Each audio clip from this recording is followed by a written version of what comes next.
Bonjour à tous et bienvenue dans cette nouvelle vidéo du blog du Neuro e-commerce.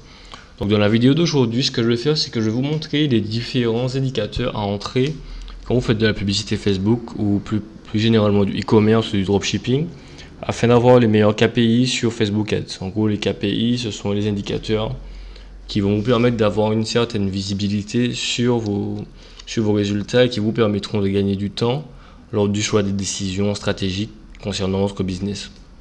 Donc la plupart du temps, en fait, je fais des coachings. J'ai quand même fait pas mal de coaching.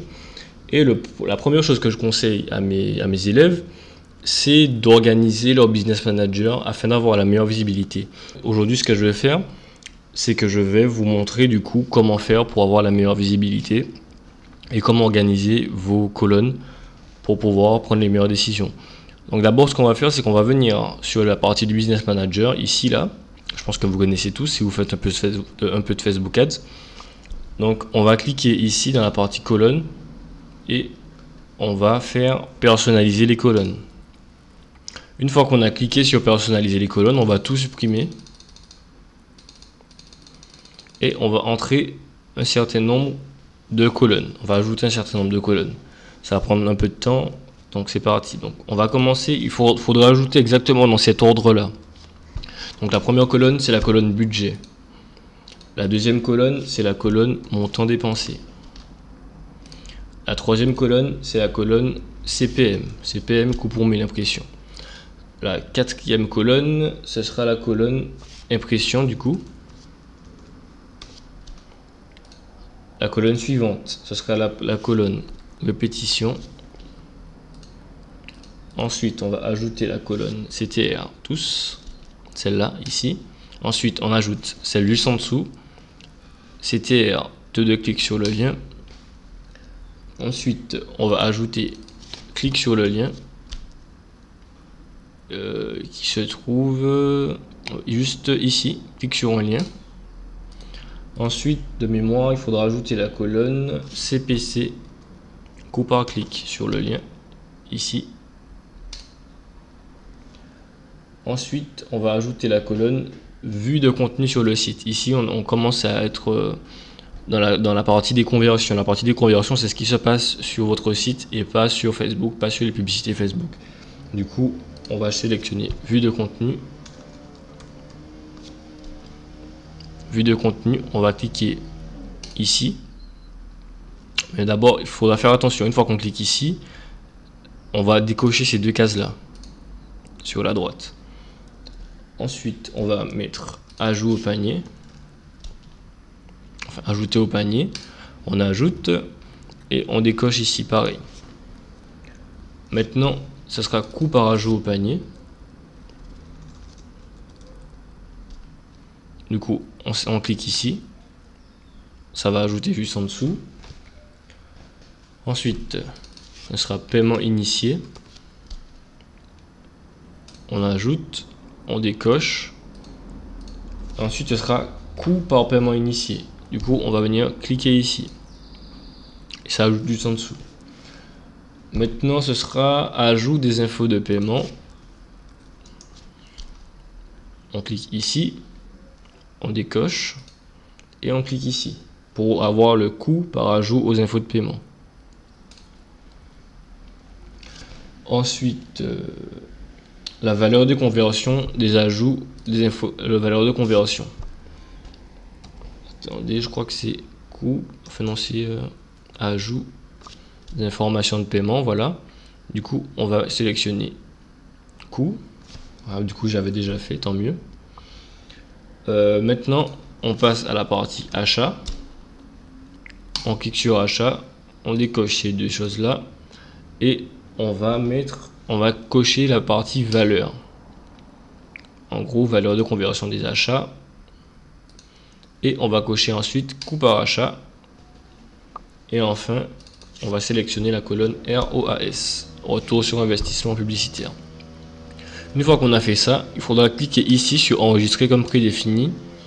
Et ce qu'on va faire, c'est qu'on va le nommer. Je vous conseille de me faire un petit clin d'œil, d'appeler ça le Neuro e-commerce.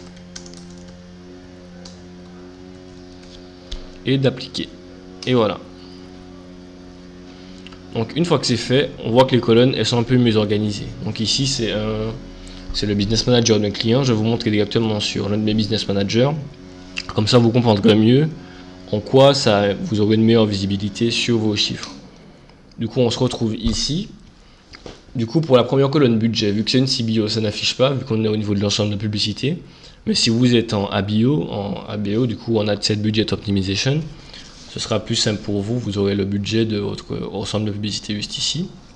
Donc là on a le montant dépensé, le coût pour 1000 impressions.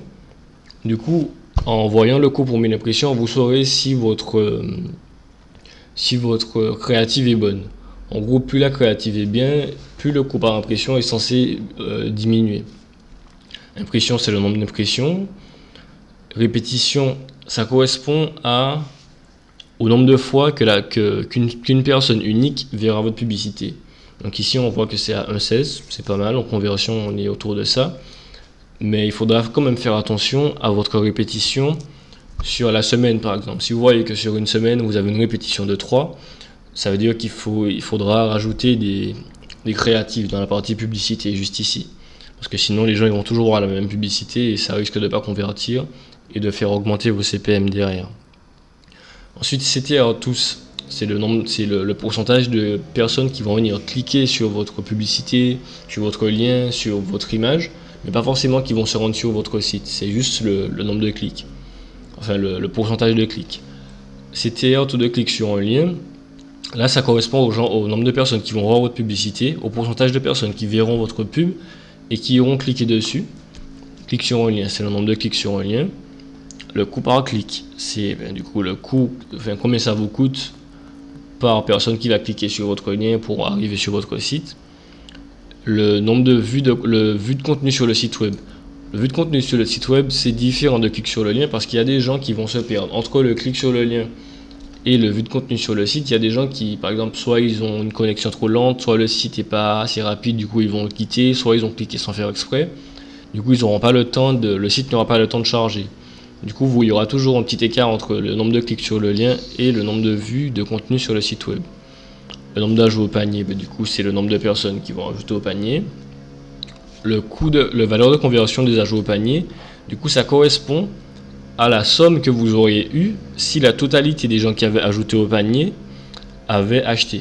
Du coup, là, on voit que si la totalité des gens qui avaient ajouté au panier avaient acheté, j'aurais eu 349,40 €.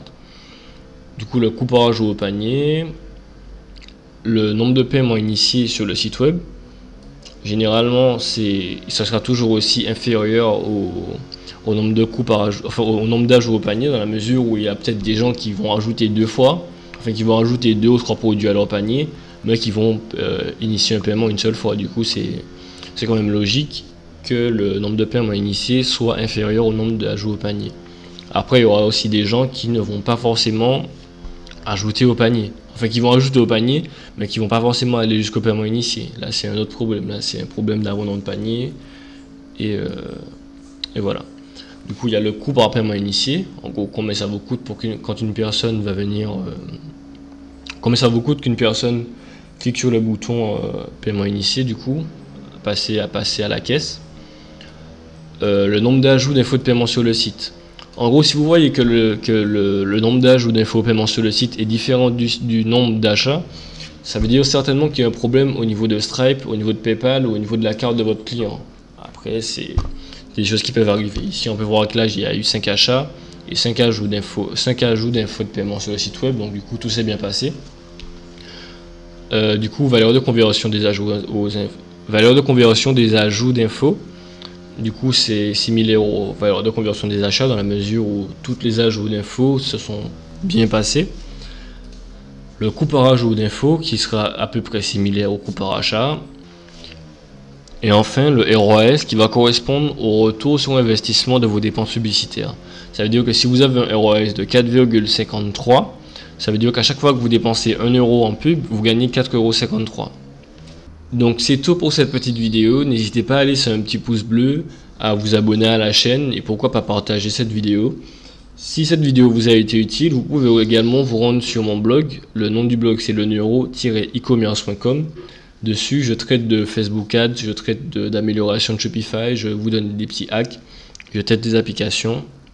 Donc n'hésitez pas à me rendre une petite visite. Et du coup, je vous dis à bientôt sur le blog et à bientôt aussi pour une prochaine vidéo. Salut!